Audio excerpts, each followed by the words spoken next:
आज ईमानदारी से स्वीकार कर रहा हूं, लेकिन बोलने की कला यदि मैंने किसी से सीखी है, चिंतन सीखा है, तो तरुण सागर महाराज के साथ रह करके मैंने सब कुछ सीखा है। आचार्य गुरुवर पुष्पदन सागर जी महाराज के बाद यदि मेरे जीवन में किसी का सबसे बड़ा उपकार है तो तरुण सागर महाराज का उपकार है। 3 साल उन्होंने मुझे पढ़ाया, लिखाया, योग्य बनाया। उन्होंने मुझे चिंतन सौंपा। मान्यवर, कोई कैसा भी कुछ भी कहता रहे, जो जैन समाज में तरुण सागर ने चिंतन परोसा है, कोई मुनि इतना बड़ा चिंतन इस देश में नहीं परोस सका, जिन्होंने देश के जैन धर्म को जन धर्म बनाने का। आज मैं दुखी हूं क्योंकि उनसे मेरा केवल इतना ही रिश्ता नहीं है कि वो मेरे अग्रज हैं, मेरे बड़े मुनि हैं, मैं उनके संग में दीक्षित हूं आचार्य महाराज से। आज ऐसी आवाज जिसने जैन धर्म को पहचान दी, आज दिल्ली में वो आवाज लड़खड़ा रही है मेरे भाई। आज वो बीमार हैं, आज वो अस्वस्थ हैं। हकीकत में कहूं तो मेरा मन स्थिर नहीं है कि जिसने मुझे सब कुछ दिया, आज इतनी सी उम्र में वो साधु लाचार है। मैं यही कहूंगा पूना वालों से कि अपने घरों में ईश्वर से प्रार्थना करें कि तरुण सागर की आवाज दबना नहीं चाहिए, वह हमेशा आगे बढ़ती रहे। और मैं तो आज ये कहता हूं कि भगवान, हम जैसे साधुओं का क्या है, मेरी भी उम्र यदि उन्हें दे दी जाए तो पुलक सागर वो करने को भी तैयार है। उनका जीवन वो समाज की धरोहर है, विरासत है। उन्होंने देश को एक सही दिशा दी है। उन्होंने मेरे से कभी छोटे मुनि जैसा व्यवहार नहीं रखा। उनके साथ बहुत से साधु रहे। हमारे संघ में जो भी दीक्षित हुए, ट्रेंड होने उनके ही पास जाते हैं। सबसे ज्येष्ठ साधु हैं, जो भी गए सबने सीखा। लेकिन तरुण सागर महाराज आज भी बोलते हैं कि पुलक सागर, जो तुमने ग्रहण किया वो कोई भी साधु मुझसे ग्रहण नहीं कर पाया है। उन्होंने हमेशा मुझे अपना छोटा भाई ही नहीं, छोटा मुनि ही नहीं, उन्होंने हमेशा मुझे अपना मित्र समझा है। आज भी हमारे उनके रिश्ते आज दूर दूर होने के बाद भी सबसे घनिष्ठ मित्रता यदि किसी से है तो तरुण और पुलक सागर की जोड़ी। नॉर्थ में जाकर के आप देखेंगे, यदि मैं उत्तर प्रदेश में चला जाऊं ना, दिल्ली में चला जाऊं, तो आज भी दिल्ली वाले मुझे छोटा महाराज कहकर बुलाते हैं। बड़े महाराज तरुण सागर, छोटे महाराज पुलक सागर। आज भी मैं उनकी नजरों में बड़ा नहीं बना। ऐसी जोड़ी 3 साल हम लोग साथ रहे। एक भी दिन विवाद नहीं, झगड़ा नहीं, लड़ाई नहीं, कभी जोर से नहीं बोले। नहीं तो तरुण सागर को समझना बहुत बड़ी बात है। लेकिन आज तक मैं इस भरी सभा में कह रहा हूं कि कभी हम दोनों के बीच में तू मैं नहीं हुई। कभी उन्होंने मुझे जोर से नहीं बोला, डांटा नहीं, और उन्होंने डांटा नहीं और मैंने भी कभी डांटने का अवसर उनको प्रदान नहीं किया। आज वो पीड़ित हैं। विनोद गया है संदेश लेकर, बहुत अस्वस्थ है वो। मैं आपसे निवेदन करता हूं, मत दो कुछ, एक संत को हृदय से दुआ दे दो। कभी कभी दवा जो काम नहीं करती वो दुआ काम करती है, ध्यान रखना। एक आदमी बड़ा दुखी हो गया, शादी कर ली, पति पत्नी है, भगवान के पास पहुंचा, जाकर भगवान को प्रणाम किया, भोलेनाथ से बोला कि महादेव कोई मन्नत दे दो। महादेव ने कहा, मांग, क्या मन्नत मांगता है? बोले बाबा इतना परेशान हो गया हूं, इतना परेशान हो गया हूं, अब एक ही मन्नत मांगता हूं, मुझे शादीशुदा से कुंवारा कर दो वापिस। भोलेनाथ ने देखा, शादीशुदा से फिर से कुंवारा कर दूं वापिस है। भोलेनाथ ने कहा, निकल यहां से बाहर। अरे बोले बाबा ये कैसी बात है कि आप मुझे बाहर निकाल रहे हो, मेरी मन्नत पूरी करो।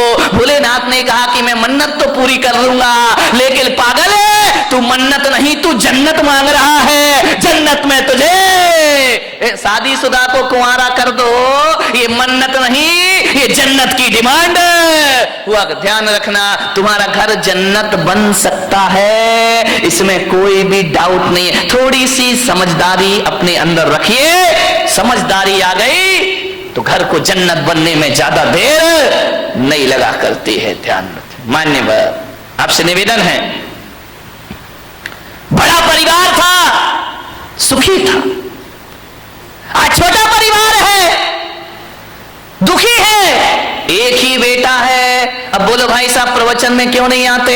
क्या करे महाराज, दुकान जाना पड़ता है, दुकान खोलना पड़ता है, बेटे को बेटा पूना में पड़ता है।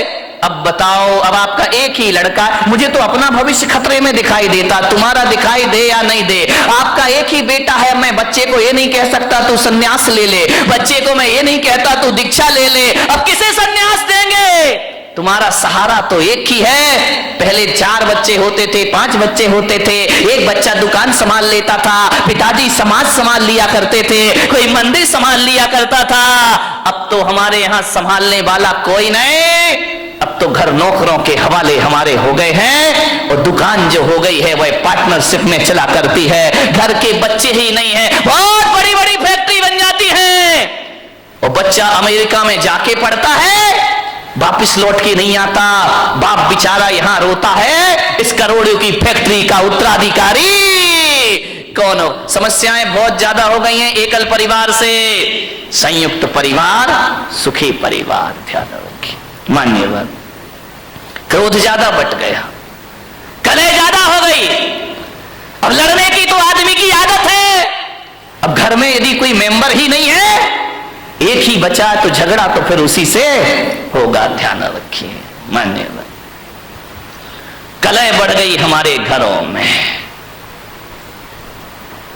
ऐसे बात करते हैं किसी से जैसे उस पर कोई एहसान कर रहे हो, जवाब नहीं दिए जाते हैं। हालात ये हो गए हैं कि पति बेचारा थका हारा घर पहुंचता है, आवाज लगाता है कि सुनती है, एक गिलास पानी लाके दे दे, प्यास लगी है बहुत। अब पत्नी क्या बोलती है, देख नहीं रहे, मैं सीरियल देख रही हूं, टीवी देख रही हूं, ऐसा करो जाके चुपचाप पानी पी लो और हो सके तो एक गिलास मेरे लिए भी ले आए। हालात बहुत खराब है घरों के, स्थितियां भी। तुम तो पी लो और हो सके तो एक गिलास मेरे लिए भी पानी लेकर आ जाए। यही चल रहा है ना घर में। शर्माओ मत, देखो सही बता जो कुछ चल रहा है। मैं कोई प्रवचन कोई आकाश से उतर के तो आते नहीं है। एक महिला ने पूछा, महाराज एक बात बताओ, तुम्हारी शादी हुई? मैंने कहा मेरी तो शादी नहीं हुई है। बोले आपका परिवार था? मैंने कहा मेरा तो कुछ भी नहीं है। बोले कब दीक्षा ले ली? मैंने कहा बहुत छोटी सी उम्र में दीक्षा ले ली। तो बोले आप एक बात बताओ, तुमने शादी करी नहीं, तुम्हारे बच्चे हैं नहीं, तुम्हारे बीवी है नहीं है, फिर एक बात बताओ महाराज, ये तुम्हें घर की बातें कहां से पता चलती हैं? ये घर गृहस्थी की बातें कहां से जान लेते हो? अरे मैंने कहा मैं कहां जानता हूं। तो बोले आप इतनी बातें बोलते हो, इतना उदाहरण घर गृहस्थी के देते हो, ये बताओ महाराज तुमने ये सीखा कहां से? मैंने कहा मैंने कुछ नहीं सीखा देवी, तुम्हारे पति आते हैं मेरे सामने, रोते हैं चले जाते हैं, अपनी घर की बातें तुम ही बता जाती हो, तुम अपनी बातें बताती हो, मेरा प्रवचन तैयार हो जाया करता है। और कहां से प्रवचन लाऊंगा? प्रवचन तो तुम्हारे बीच से बनेंगे, मैं कहां से लेकर आऊंगा? तुम ही आते हो महाराज, ये परेशानी, ये दिक्कत, वो दिक्कत, बस मैं पॉइंट नोट करते जाता हूं, मेरी डायरी में प्रवचन तैयार हो जाया करता है। और प्रवचन आएगा कहां से? समाज की बातें समाज के बीच रखना पड़ती हैं। आपको उसी भाषा में समझाया जा सकता है, आपको शास्त्रों की भाषा में समझ में आने वाला नहीं है। उदाहरण भी वही दिए जाते हैं जिसमें आप सुबह शाम जिया करते हैं। ध्यान रखना, ये दिल की बातें दिल तक पहुंच जाया करती हैं, वरना ज्ञान की बातें एक कान से सुनो और दूसरे कान से निकल जाती हैं। ध्यान रखिए, बड़े परेशान हैं लोग, बहुत हैरान हैं लोग, क्रोध से परेशान हैं। अब क्रोध तो भाई आ ही जाता है, करोगे क्या करोगे? लाख कोशिश करो, क्रोध तो आ ही जा। जहां 4 बर्तन होते हैं वहां खटपट तो बोलो होगी, आगे भी। तो मेरा गला क्यों फड़वा रहे मेरे भाई? ध्यान रखिए। अरे 4 बर्तन है वहां खटपट तो, अरे लड़ाई कहां नहीं होती है? ये मत सोचो कि केवल तुम्हारे घर में लड़ाई होती है। लड़ाई तो महापुरुषों के घर में भी हुआ करती है, बड़े बड़े ज्ञानियों के घर में झगड़ा हुआ करते हैं। अब आप भी बताइए, जिन्हें दुनिया महापुरुष बोलती है, आदर्श पुरुष माना करती है, लड़ाइयां तो उनके घरों में भी हुआ करती हैं। अब ये महाभारत बताओ, कोई गरीब घरों की लड़ाई तो थी नहीं, ये महापुरुषों के घरों की लड़ाई थी। महाभारत 2 भाई भाई लड़ रहे हैं, वो भी तो एक झगड़ा ही था ना। कौरव और पांडव ये महापुरुष गिने जाते हैं, इनके घरों में भी झगड़ा हुआ करता था। रामायण में सिंहासन को लेकर के झगड़ा हो गया, राम के घर में भी झगड़े होते हैं, दुर्योधन के घर में झगड़े हुआ करते हैं, युधिष्ठिर के घर में झगड़े हुआ करते हैं। झगड़ा कहां नहीं होता मेरे भाई। भरत बाहुबली का ये झगड़ा नहीं तो क्या था, ये भी तो एक झगड़ा था। ये मोक्षगामी लोग, ये सम्यक दृष्टि लोग, यहां इनके घरों में भी झगड़े होते थे और बड़े आदमियों के घरों में भी झगड़े होते हैं। मुकेश अंबानी, अनिल अंबानी, ये झगड़ा नहीं तो क्या पेस्टीज रगड़ा है, विचार करिए।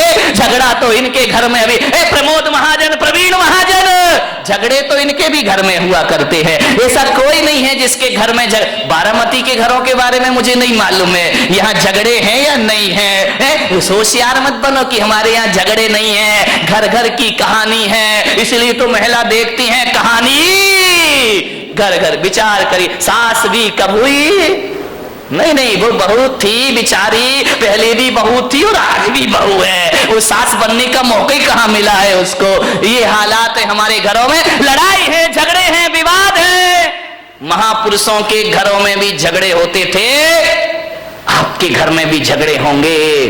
लेकिन एक बात मेरी आपसे निवेदन है बड़ी विनम्रता के साथ, कि झगड़े तो सब घर में होते हैं, तू मैं हो जाती है, एक दूसरे के अहंकार को चोट पहुंच जाती है।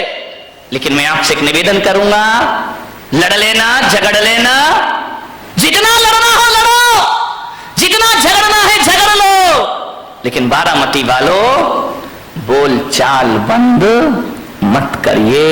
लड़ाई हो जाए, कुछ कह दिया, डांट दिया, फटकार दिया, कुछ बोल दिया, बोल चाल बंद यदि आप कर देंगे तो सुलह के सारे रास्ते बंद हो जाएंगे हमेशा को। लड़ लीजिए, झगड़ लीजिए, लेकिन शाम होने से पहले बोलचाल जरूर कर लीजिए। तुम्हारा क्रोध तुम्हारे लिए दुखदाई नहीं बन सकता है,